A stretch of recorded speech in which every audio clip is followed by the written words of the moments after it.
Shalom Aleichem, Shavua Tov, j'espère que tu vas bien et Rosh Chodesh Tov ou Mevorach. 2 jours de Rosh Chodesh Be'ezrat Hashem et j'aurais voulu développer avec toi la paracha qu'on lira ce Shabbat à l'étranger, parachat Korach, et on va le faire d'après le Sod. Allez, on va décoller Be'ezrat Hashem et on va arriver. J'aimerais développer avec toi le Pasuk qu'on lira dans la paracha qui est Korach. Il a pris avec lui 250 personnes qui étaient Keri et Moed. Regarde dans le Pasuk, c'est marqué que Korach, il a pris avec lui 250 personnes qui étaient spécialisées dans l'astronomie, dans l'astrologie, dans les astres. Et il faut comprendre pourquoi Korach, il a besoin de prendre avec lui des astronomes, des astrologues. Pourquoi? C'est rapporté dans Gemara Baba Batra, page 74, Ain Dalet Amoud Aleph, et aussi dans Gemara Sanhedrin, page Kuf Yud, 110, que Rabba Bar Chana, il est parti dans le désert avec un goy. Ce goy, il a dit à Rabba Bar Chana, viens avec moi, je vais te montrer où Korach, avec toute sa famille, il est enterré. Et Rabba Bar Chana raconte qu'il m'a montré 2 trous géants, qu'il y a la fumée qui sort de là-bas. Et il raconte que j'ai pris une épée très longue, je l'ai enveloppée avec de coton, mouillé avec de l'eau, et je l'ai enfoncé dans ce trou-là. Après 1 seconde, j'ai retiré, et le coton, il est sorti tout noir, brûlé. J'ai approché mon oreille, et j'entendais de ce trou-là crier. Moshe Emet, Vetorato Emet. Moshe, il est vrai, et sa Torah, elle est vraie. Et là, le goy qui m'a accompagné, il m'a dit que Korach et toute sa famille, ils crient pas tous les jours, ils crient pas ça tous les jours, qu'à Rosh Chodesh. Alors ma question est dans ce cours, pourquoi toujours à Rosh Chodesh, Korach il crie Moshe Emet, Vetorato Emet? Le Iyun Yaakov il répond, il dit pour la simple raison que Korach il a dit à Moshe Rabbeinu, pourquoi tu veux faire des différences? Pourquoi tu veux créer une hiérarchie? Hiérarchie. Comment tu dis? Hiérarchie. Hiérarchie. Pourquoi tu veux mettre des chefs? Pourquoi tu veux faire des Kohen Gadol, des Kohen normal, des Lévim? Pourquoi? Tous on est la même chose. Tous on est au même niveau. Comme ça il dit, Korach Moshe Rabbeinu, Kol ha'am kulam kedoshim. Tous on est des kedoshim. Tous on peut être des Kohen Gadol. Je répète, la dispute que Korach il a inventée contre Moshe Rabbeinu, qu'il a dit à Moshe Rabbeinu, il n'y a pas de différence, on est tous des tzadikim. Pourquoi tu nommes ton frère Kohen Gadol, toi le chef? Pourquoi? On est tous la même chose. C'est le contraire de ce que la lune a dit à Hachem le mercredi. La lune, elle est partie voir Hachem mercredi et elle a dit à Hachem, c'est pas possible, tu as créé 2 puissances luminaires au même niveau. Et on ne peut pas avoir le même niveau tous. Il faut qu'il y ait un qui soit plus petit que l'autre. C'est-à-dire que la lune, elle a dit exactement de ce que Korach dit. Ou plutôt, Korach, il a dit le contraire de ce que la lune a dit. Korach, il a dit à Moshe Rabbeinu, Kol ha'eda kedoshim kulam, on est tous au même niveau. La lune, elle a dit à Hachem, on ne peut pas être tous dans le même niveau. Il faut une lumière qui est beaucoup plus forte que l'autre. Alors Hachem, il a dit à la lune, tu as raison. C'est-à-dire que même Hachem, il dit qu'on doit avoir une hiérarchie. Hiérarchie. On est obligé d'avoir une hiérarchie. Et Korach, il a dit non. C'est rapporté dans Gemara Nedarim, page 39. Le soleil et la lune, ils ont parti voir Hachem. Et ils ont dit à Hachem, si tu ne règles pas les problèmes qu'il y a entre Korach et Moshe Rabbeinu, demain on ne va pas éclairer. Demain on ne va pas sortir pour éclairer le monde. C'est bizarre pourquoi que la lune et le soleil, ils ont demandé à Hachem de régler le compte à Korach. Pourquoi il n'y a pas quelqu'un d'autre qui est venu demander à Hachem de régler les comptes à Korach?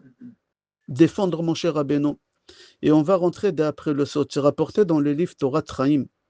Amar Rabbi Ishmael bar Nachmani, Amar Rabbi Yonatan. Korach, il a soupçonné Moshe Rabbeinu qu'il a eu des relations avec sa femme. Korach, il est parti dire à tous les bénis Israël, Moshe Rabbeinu, il a eu des relations avec ma femme. Je veux qu'on donne à ma femme de l'eau de sota pour la tester si elle est propre. Hashla Akadosh dit, si j'aurais pas lu ça, jamais j'aurais cru. Alors ils ont pris la femme de Korach, ils l'ont donné à boire de l'eau. Et elle est sortie propre. Chas v'shalom, pensez une chose pareille sur Moshe Rabbeinu. Alors Korach, il a dit, oui, ma femme, c'est sûr et certain qu'elle était avec Moshe Rabbeinu. Et si elle a bu de l'eau, elle n'a rien eu parce que Aaron, son frère, il le protège. Et Moshe Rabbeinu, il a des relations avec toutes les femmes, avec toutes vos femmes. Et Aaron, son frère, il le protège. C'est pour ça Moshe Rabbeinu, il a placé son frère Aaron, Kohen Gadol, pour le couvrir comme une couverture. Mais sachez que Moshe Rabbeinu, il a des relations avec toutes les femmes. Viens, on va rentrer un peu plus profond d'après la Kabbale et on va comprendre qu'est-ce qui se passe ici. Caïn, il a tué Hevel. Pourquoi? Parce que Caïn, il a dit à Hevel, Hevel, toi, tu as deux femmes. Une des deux, c'est la mienne. Tu as des relations avec ma femme. Rends-moi ma femme. Hevel, il lui a dit, arrête de parler des bêtises. Mes deux femmes, c'est les miennes, c'est mes deux sœurs qui sont nées avec moi, je me suis marié avec eux. Caïn, il dit à Hevel, non, moi je suis l'aîné, je dois avoir deux. Pourquoi j'ai une et toi tu as deux? Qu'est-ce qui fait Caïn? Il tue Hevel. Pourquoi? Parce qu'il lui reproche qu'il a pris sa femme. Maintenant, il revient pour réparer. Hevel, il vient dans le corps de Moshe Rabbeinu et Caïn, il vient dans le corps de Korach. Mais le problème, c'est que Korach, il amène avec lui dans sa tête les bêtises qu'il avait quand il était Caïn avant. Caïn avant, il disait toujours que Hevel, il prend ma femme, Hevel, il prend ma femme. Encore la même chose, ça continue. Korach, il dit que Moshe Rabbeinu, que c'est Hevel avant, il prend ma femme, il a pris ma femme, il a pris ma femme. Comme ça, il dit le Torah Traim, que Caïn il revient dans ce monde, dans le corps de Korach, avec les mêmes bêtises, qui soupçonnent que Moshe Rabbeinu il lui prend sa femme. Maintenant, on va comprendre pourquoi le soleil et la lune, ils ont décidé d'aller défendre Moshe Rabbeinu. Regarde comment c'est fort. Caïn, il tue Hevel. Caïn, maintenant, il a peur qu'on le tue, alors il demande à Hachem une protection. Quelle protection Hachem il a donné à Caïn? Une lumière, un rayon de lumière. Comme c'est dit le Zohar à Kadosh, un rayon de lumière. Et depuis Caïn, il n'a pas peur, il a une protection.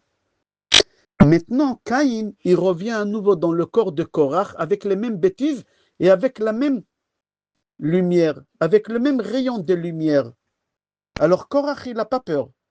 Il sort contre Moshe Rabbeinu, il dit des bêtises parce qu'il n'a pas peur, il a la protection de la vie d'avant.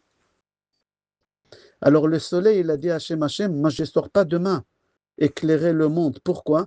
Parce que Korach, il a le rayon de lumière, c'est le retour de mon soleil. Alors ça lui donne la force de parler du mal de Moshe Rabbeinu. Alors maintenant, si moi, je n'ai pas éclairé le monde, lui, il n'aura pas ces rayons de lumière. Maintenant, on comprend pourquoi Korach, il a pris avec lui des spécialistes d'astrologie, d'astronomie, de tout ce que tu veux. Pourquoi? Parce que Korach, il savait que le soleil et la lune, ils ont sorti contre lui, ils vont le détruire. Et ils veulent lui prendre la protection, cette lumière. Alors Moshe Rabbeinu, il s'adresse à Korach, il lui dit, Ata et shikrut lanu. Là, Moshe Rabbeinu, il parle du vin. Le vin, quand tu bois de vin, tu es un peu arrosé, tu dis des bêtises. Moshe Rabbeinu, il dit à Korach, tu es un peu arrosé, toi, viens, on va attendre demain. Viens, on va rentrer plus profond dans la Kabbale. C'est rapporté dans la halakha que les femmes, ils n'ont pas le droit de boire du vin de la Havdalah. Ils n'ont pas le droit de boire du vin de la... Les femmes, ils ont le droit de boire du vin des Kiddush, des vendredis soirs, des samedis midi, mais pas de la Havdalah. Pourquoi les femmes, ils n'ont pas le droit de goûter du vin de la Havdalah? J'ouvre une parenthèse. Une femme, chas shalom, qu'elle vit seule et elle doit faire la Havdalah, c'est évident qu'elle goûte. Elle n'a pas le choix. Mais une femme qui est mariée, elle n'a pas le droit de goûter du vin de la Havdalah. Je referme la parenthèse. Pourquoi? C'est rapporté dans le livre Tolat Yaakov. Et aussi Ashla Kadosh dit, C'est à cause de la faute d'Adam et Chava. Hachem, il a dit à Adam et Chava, sachez qu'il y a une différence. Havdalah. En français, on a dit hiérarchie. Hiérarchie. Il y a une hiérarchie entre les arbres.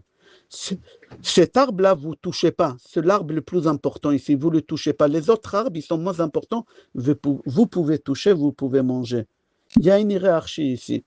C'est quel arbre Hachem il aura dit de ne pas manger? La vigne. Chava, elle n'a pas voulu faire la hiérarchie. Elle n'a pas voulu faire la havdalah entre tous les arbres, la différence entre tous les arbres, et elle a mangé de cet arbre. Alors, Motzei Shabbat, il y a la havdalah, la séparation. Alors, on ne peut pas faire la différence, d'accord? Qui, Chava, elle ne peut pas goûter, parce que toi, tu n'as pas voulu faire la différence, la hiérarchie, tu n'as pas voulu faire vendredi et tu as mélangé tous les arbres. Quand on fait la havdalah pour séparer entre le Kodesh et le Chol, la femme, elle n'a pas le droit de boire de ce vin de la havdalah. J'espère que c'est compréhensible. Je continue la halakha. Il y a des gens qui ont l'habitude, surtout les Ashkenazim.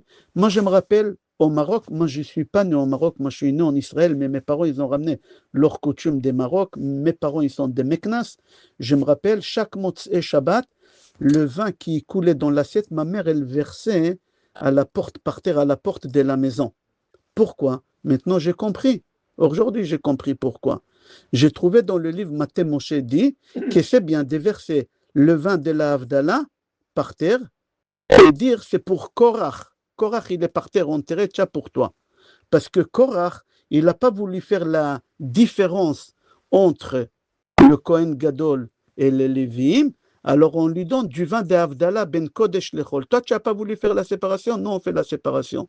Ça va t'apprendre maintenant qu'il y a une hiérarchie. C'est rapporté dans le livre Otsar Midrashim que Rabbi Yoshua ben Levi, il n'est jamais mort. Il est monté vivant au ciel. Et quand il était au ciel, il a envoyé à ses copains ici sur terre une lettre. Il leur a détaillé comment le paradis il est construit en détail et comment l'enfer il est construit en détail. Qu'est-ce qui nous intéresse? Une partie de paradis. Il a écrit et il a dit, au paradis, il y a 7 compartiments. Le paradis, il est divisé en 7 compartiments. Le 5e compartiment, qui est là-bas? Le Mashiach ben David. Mashiach ben David, il est là-bas, avec Eliyahu Hanavi. Mashiach ben David, il est dans une maison. Si tu vas, je n'ai pas le temps de développer comment elle est la maison, Bdolach, cristal, waouh, la maison, c'est le rêve. Il n'y a pas sur terre, c'est le paradis, c'est la maison de Mashiach. Et le Mashiach, il est allongé sur un lit qu'il y a comme un baldaquin en bois de chêne. Et Eliyahu Hanavi, il prend la tête de Mashiach, il le met sur sa poitrine, il le console. Il lui dit, ne t'inquiète pas, bientôt tu vas te dévoiler, bientôt. Et le Mashiach, il pleure. Et il raconte, Rabbi Yoshua ben Levi, que tous les jours, tous les Shvatim, Reuven, Shimon, Levi, Issachar, Gad, Naphtali, Dan, Asher, tous les Shvatim, il vient consoler le Mashiach.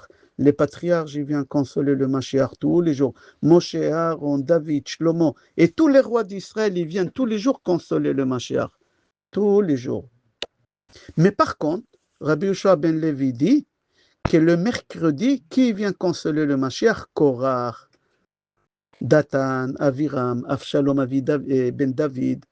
Il vient consoler tous les mercredis. Et qu'est-ce qu'ils lui disent? Quand est-ce que tu vas nous sortir de l'enfer où on est? Qu'est-ce qu'il leur répond le Mashiach? C'est pas logique. Il leur dit, allez voir votre papa et posez-lui la question. Et eux, ils ont honte. Ils retournent en enfer. Tous les mercredis, ils vont voir le Mashiach. La question est pourquoi Korach et toute sa compagnie, ils viennent que le mercredi?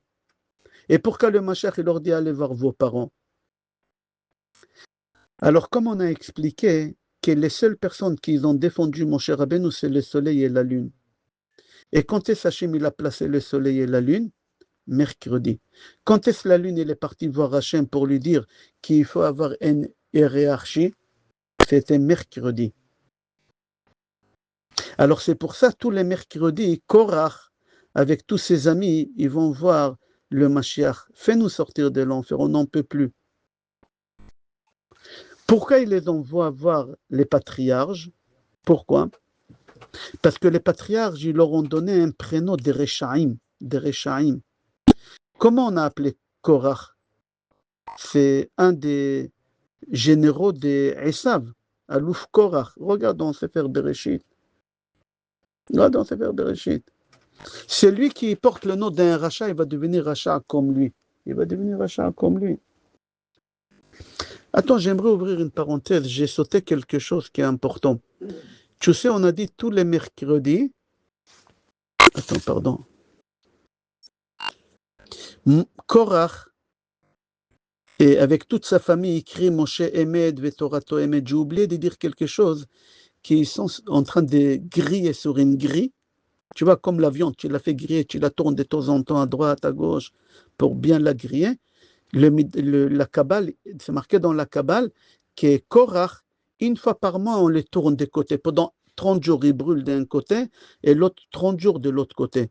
Pourquoi que Rosh Chodesh, on les tourne? Demain, on va les tourner. Demain, c'est Rosh Chodesh. Demain, on va les tourner d'un côté à l'autre. Pourquoi? Parce que Rosh Chodesh, ils n'ont pas voulu dire que la lune, qu'est-ce qu'elle a dit? Qu'il y a une différence. Okay. Regarde, la première dispute au monde, c'était lundi. Quand Hachem il a séparé les eaux, alors Hachem il a pris les eaux d'en bas, il les a mis en haut. Et il a laissé les eaux en bas. Il les a séparés. Les eaux en bas, ils se sont disputés avec Hachem. Nous aussi on veut monter, nous aussi on veut monter. La première dispute, c'est pour ça si tu vois, lundi, quand on dit Shir Mizmor, on dit Mizmor Shir, lundi, c'est quoi? L'Amnatzach Livne Korach. La première dispute au monde, c'était mercredi, avec la lune. C'est pour ça aussi, mercredi, c'est le Mizmor de Korach. Regarde, j'aimerais ouvrir une parenthèse. Quand on a fait le veau d'or, Hachem, il a continué à nous donner la manne. La manne, c'est la parnassa. Hachem, il a continué à nous donner la manne quand on a fait le veau d'or. C'est marqué dans la Kabbale que même, le jour même qu'on a fait le veau d'or, on a donné au veau manger la manne, la manne. Et quand même, Hachem, il n'a pas arrêté de nous donner la manne.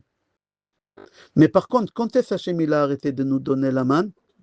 Quand on s'est disputé, quand Korach, il a fait la dispute, il faut que tu saches, quand il y a une dispute à la maison, il n'y a pas la parnassa. Il n'y a pas la parnassa.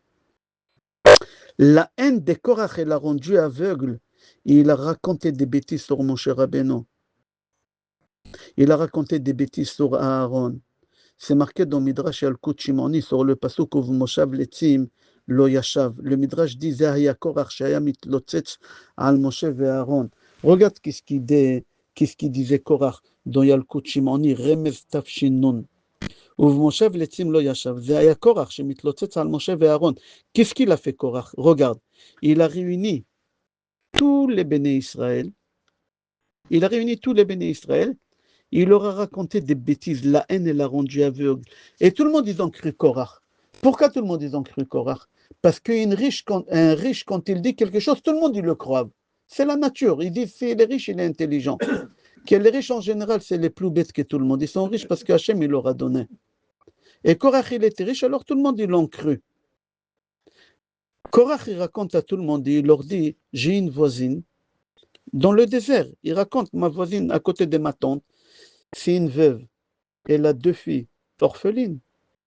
Cette veuve-là, elle avait un petit champ. Elle avait un petit champ.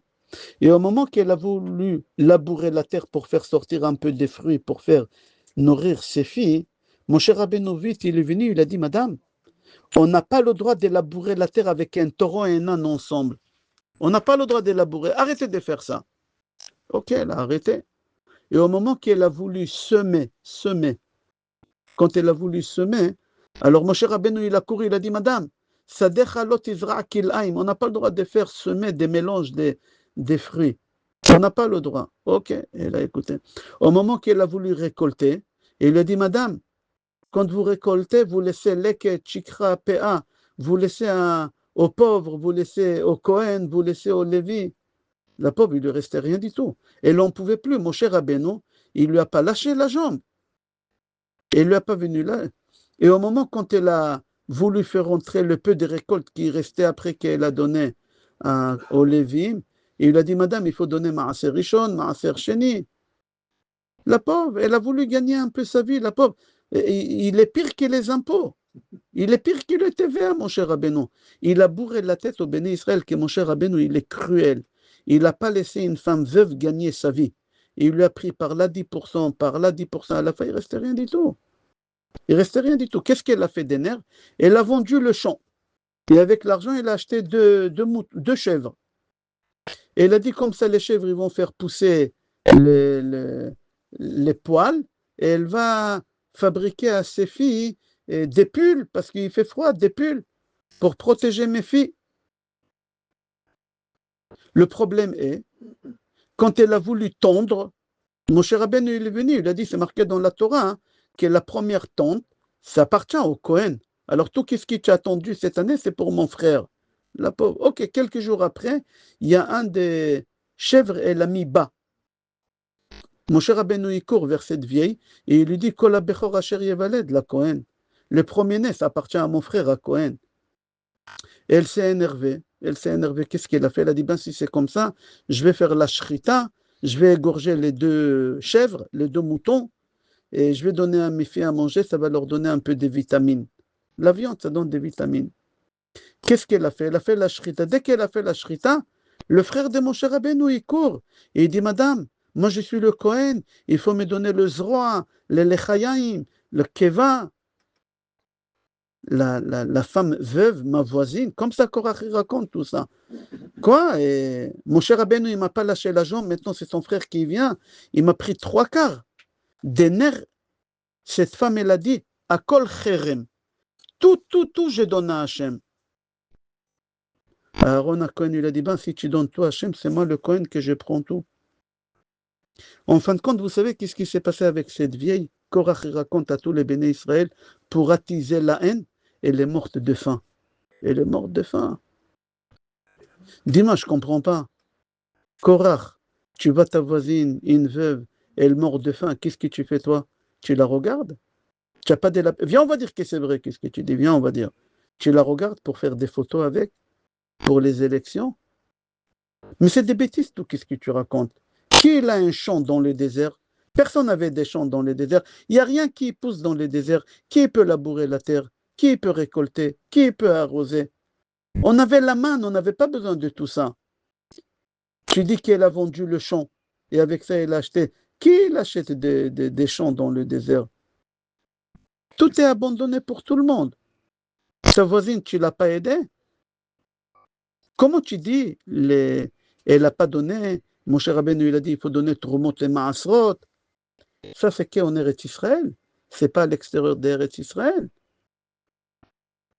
C'est-à-dire, toute l'histoire qu'est Korach, elle n'a pas existé.